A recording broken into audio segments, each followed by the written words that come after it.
بسم اللہ الرحمن الرحیم۔ مسند احمد میں ہے کہ حضرت ابو بکر صدیق رضی اللہ عنہ نے نبی کریم صلی اللہ علیہ وسلم کی خدمت میں حاضر ہونا چاہا۔ لوگ آپ صلی اللہ علیہ وسلم کے دروازے پر بیٹھے ہوئے تھے اور آپ صلی اللہ علیہ وسلم اندر تشریف فرما تھے۔ اجازت نہ ملی تو اتنے میں حضرت عمر رضی اللہ عنہ بھی آ گئے۔ اجازت چاہی لیکن انہیں بھی نہ ملی۔ تھوڑی دیر بعد دونوں کو یاد فرمایا گئے، دیکھا کہ آپ صلی اللہ علیہ وسلم زوجہ محترمہ آپ کے پاس بیٹھی ہیں اور آپ صلی اللہ علیہ وسلم خاموش ہیں۔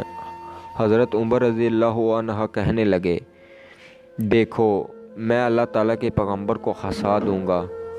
پھر کہنے لگے، یا رسول اللہ صلی اللہ علیہ وسلم، کاش کہ آپ دیکھتے میری بیوی نے آج مجھ سے روپے پیسہ مانگا، میرے پاس تھا نہیں۔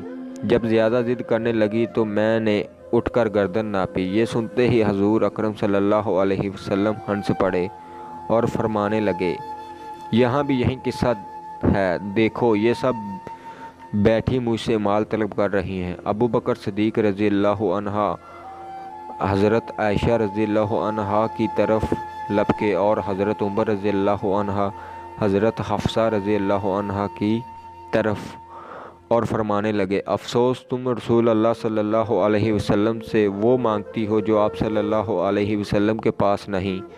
آپ صلی اللہ علیہ وسلم نے جب اپنے یاروں کے بدلے ہوئے تیور دیکھے تو انہیں روک دیا، ورنہ عجب نہیں تھا دونوں بزرگ اپنی اپنی صاحبزادیوں کو مارتے۔ اب تو سب بیویاں کہنے لگی، ہم سے سنگین غلطی ہوئی، اب ہم حضور صلی اللہ علیہ وسلم سے ہرگز اس طرح تنگ نہیں کریں گی۔ دوستو، اگر ویڈیو اچھی لگی تو ہمارا یوٹیوب چینل سبسکرائب کر دیں اور بیل آئیکن کو پریس کر دیں تاکہ ہماری آنے والی ویڈیو آپ تک پہنچتی رہے۔ جزاک اللہ۔